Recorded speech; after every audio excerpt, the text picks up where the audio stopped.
Bonjour les amis, bienvenue pour votre guidance de la pleine lune du 3 mars 2026 par Arcane by Patrick, votre tarologue médium. J'espère que vous allez tous bien. Donc cette pleine lune, elle va éclairer tout ce qui est dans l'ombre. Finalement, elle va nous poser la question de qu'est-ce que je suis prête à voir aujourd'hui démarrer dans ma vie. C'est une pleine lune en Vierge. Vierge, c'est un signe de terre, c'est vraiment au niveau du zodiaque, celle qui organise, qui structure. Elle est gouvernée par la planète maîtresse Mercure, la planète de la communication, du commerce, des responsabilités. Donc voilà, des choses qui vont nous pousser à notre intériorité et à vraiment voir ce que l'on souhaite voir faire émerger aujourd'hui dans notre vie. Alors c'est parti, j'ai pris le tarot mystique, nous allons regarder ce que les guides ont à nous dire et on finira avec un message oracle, message de lumière. C'est parti!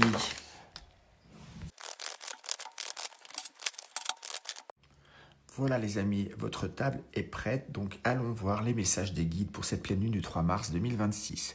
J'ai mis cette pleine lune en Vierge, j'ai sorti aussi un joli cristal de pierre de lune que j'avais fait sertir à Bali l'année dernière pour nous accompagner. Voilà. Alors, quelle est l'énergie maîtresse de cette pleine lune en Vierge? Nous avons le 8 de denier.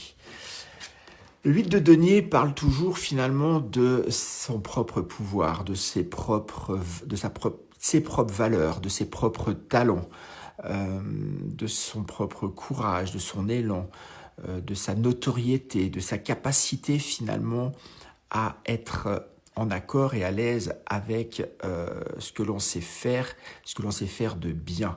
Comment s'accepter, comment rayonner. Ça, c'est le 8 de denier. Donc, l'énergie maîtresse de cette pleine lune, a priori, c'est de mettre en avant les talents de chacun afin de les porter, les honorer. Et voyez, ce 8 de denier, cette jeune femme, elle a un pinceau et elle a contre elle un papillon. Elle est entourée de papillons. Le papillon étant, dans sa symbolique, l'élément de transformation. D'accord, sortir de sa chrysalide et pouvoir prendre son envol in fine. Donc vraiment, l'énergie maîtresse de cette pleine lune nous invite, a priori, à chacun d'entre nous, de prendre conscience de notre propre valeur, de nos propres talents et de pouvoir les mettre en exergue et en rayonnement. Quelle vérité est prête à être révélée dans votre vie, dans notre vie? Nous avons le 4 de denier. Intéressant. On voit que, indépendamment de ce que l'on peut avoir, de comment on peut être, des biens matériels, des capacités, etc., possiblement pour beaucoup d'entre vous, d'entre nous, il y a peut-être une difficulté à accepter de sortir de ses zones de confort ou, d'une manière plus générale, peut-être une difficulté à accepter et à intégrer le changement dans sa vie. D'accord? Donc, la vérité qui est prête à être révélée avec un 4 de denier, c'est peut-être ça. Est-ce que je suis suffisamment souple, ouverte à accueillir finalement le changement, le renouveau dans ma vie et ne pas me freiner, me restreindre dans une zone de confort liée à une peur ou autre. D'accord? Donc ça, c'est peut-être la vérité qui remonte à la surface. Quelle émotion ai-je retenue et qui demande aujourd'hui à être vue, à être reconnue? Nous avons un 7 d'épée. Ok. Avec le 7 d'épée, l'émotion qui est peut-être à mettre en avant aujourd'hui, c'est peut-être une émotion où on a pu se sentir à un moment donné dans un épisode de sa vie particulièrement affecté, touché par une trahison, par une déception, par un jeu de maniclette pas clair, où on a pu avoir l'impression d'être un peu, comme on dit, le dindon de la farce, ou s'être fait voler, à l'instar de cette jeune femme qui tient contre elle un de ses œufs de son panier. On a pu peut-être avoir le sentiment d'avoir été dépossédé, volé, trahi d'une manière générale. Et ça, c'est peut-être l'émotion qui a été